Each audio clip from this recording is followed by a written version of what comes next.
Ty, in a game like that one that went down to the wire, you guys were down, I think, 8 with like 4 minutes to go, 6 with 2 something.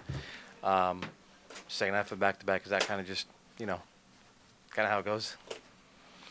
Yeah, I thought our guys, like you said, they fought and competed. I thought in the third quarter we kind of let go of the rope defensively. They was able to get, I think they got 7 layups, to start the third quarter. And so that's not us. And so I know on the back-to-back we can blame it on that, but they played well. I thought we got to a good start, being up 19, and then the rotation got kind of funky because of the early timeouts, and we couldn't get PG or Y out early, and we had a second unit on the floor that I didn't really like, too much. But that was on me. But like I said, we played hard. We just didn't, play smart at times. Shot selection and kept our turnovers down a little bit.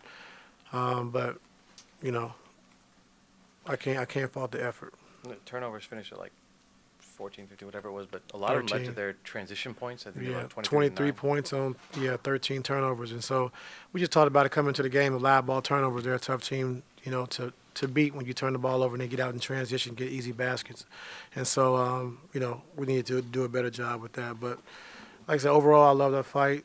What it looked like, and just got to continue to keep getting better. Todd, what'd you make of PJ's debut? I know it was short notice for him coming in. What'd you make of it? No, he's gonna play hard. He's tough. Gonna scrap. Defend, and got a few big offensive rebounds down the stretch that we needed. We didn't capitalize on none of the shots, but once he gets comfortable with the offense and understand what we're trying to do offensively, so it's a tough position to be in when you haven't really went through the playbook. But I just thought his toughness on the floor was big for us. Last 440, you guys were down 8, and you went small with PG and Kawhi as the 4 and the 5. Is that something you you like to do going forward when you get James integrated, still being able to play small at times? I mean, just it's all about the feel of the game and how the game's going, the flow of the game, and so we always have it in our back pocket to go small. But I would rather play big. But if we need to go small to try to change it up defensively, we can do that. And I thought our guys did a good job of just staying with it, being down 8, not giving in, and continue to keep battling. Ty, in the third quarter, you guys only had 2 assists. Do you think that was more of a tired leg situation, or what kind of resulted in all the ISO ball in the third quarter? Is it something you addressed to They them in started timeout? switching 1 through 5, a lot because they had AD, Bron, and Woods on the floor, and so they were pretty big, and so we just try to get the mismatch and try to attack that. And we scored only 24 points in that third quarter. And I thought that switching with that big lineup really hurt us. So we got to get better with that. But it's, like I said, we didn't make a ton of shots in that third quarter. Like, we had some good looks that we didn't make, and then we got a little stagnant as well. So it's just a combination of getting better. I was just wondering if in that game you're sort of, now that you see the roster as it currently is, and if you saw situations or possessions where you thought, this is where we can use a guy like James, where he can make a difference for us. Yeah, I saw it for 53 minutes. Yeah, and and along with T-Man, because now defensively, what I'm saying, we would be a lot better. So yeah, I seen it for 53 minutes. Lawrence was talking pregame about how James' ability to sort of transform and meet the needs of the teams he's on, something that he's attracted him to him for a long time, his talent. I remember in Brooklyn that Kyrie had said, a few games in, like, James is the point guard. I'm going to play off ball. Have you guys talked through that with Russ and James, like how you divvy up those responsibilities? Not yet. First time really being around James, for a full day. But, we'll get to that. We have 4 days off to kind of sit, our 4 guys down and kind of talk through, what I see and what I need from each guy, and, kind of go from there. Ty, you just talked about like the 53 minutes. You were wondering about that.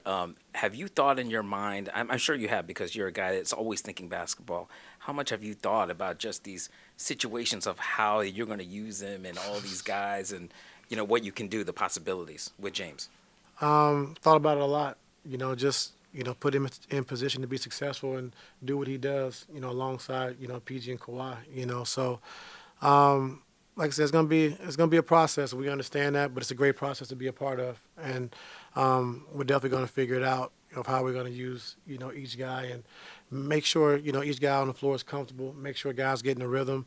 And, like in the second half, had to get PG more shots, get him going because Kawhi got off to such a great start. You kind of lose sight of everything else as far as, playing the game. So that's going to be the challenge, is just making sure everyone stays involved in the offense because, like I said, you have three dynamic scorers that can score the basketball. So that's going to be the biggest challenge. How excited are you as a coach, even like these next 4 days, of just like incorporating this new weapon into what you love to do? I'm very excited. I'm excited because, like you said, you get a guy like James who can create offense, can generate open shots, can get your bigs dunks on rolls and things like that. Similar to what Russ does, but at a slower pace. Russ is more attack, get downhill, speed and pace, and James is more slow, playing his game. And so it's a difference. It's a big difference between those two games. And then so now when you kind of staggering those guys, it's going to be a different pace to the game. So he's definitely going to make the game easier for PG and Kawhi. I think with Kawhi playing 41 minutes on the back-to-back was huge for us to see that and him to feel good, but also allows Kawhi to play off the ball. And now you got James who can kind of control the tempo and control the game. Hey, Ty. Obviously, in addition to the guys being, a really exciting on-court fit, their personalities meshing is extremely important for this all to work. Obviously, James and Russ have played together before. What excites you, just from what you know about those three guys and combining together in terms of how it's going to work chemistry-wise? I think they're to a point in their career where they just want to win, and winning the championship is the most important thing. And so, like I said, they had it in Houston with PJ, Russ and James, and like I said, having fun and be able to relate, be able to have that bond. And so now coming here, it makes it easier for guys like James and PJ to fit in. So, like I said, we're excited. We're ready to get going, but it's not going to happen overnight. We understand that we still got a lot of work to do. As far as where we want to get to, but I love the work the guys are putting in to try to, to get us where we're trying to get to. Thank you. Yep, you're welcome. What you want? What you got, Justin? I have a question that's going to annoy you. Is that okay? That's a great way to end. Yeah. I know it's early, getting everybody integrated. Is the plan going forward, coming out of the next couple days, going through practice and stuff, to start James alongside Russ, Kawhi, and PG? That didn't annoy me. Oh, I'm actually shocked. I know how much you love lineup questions. No, I don't know. Is this your coy I don't know, or the actual you don't know yet? I can't remember. Oh, okay. Put on a shirt.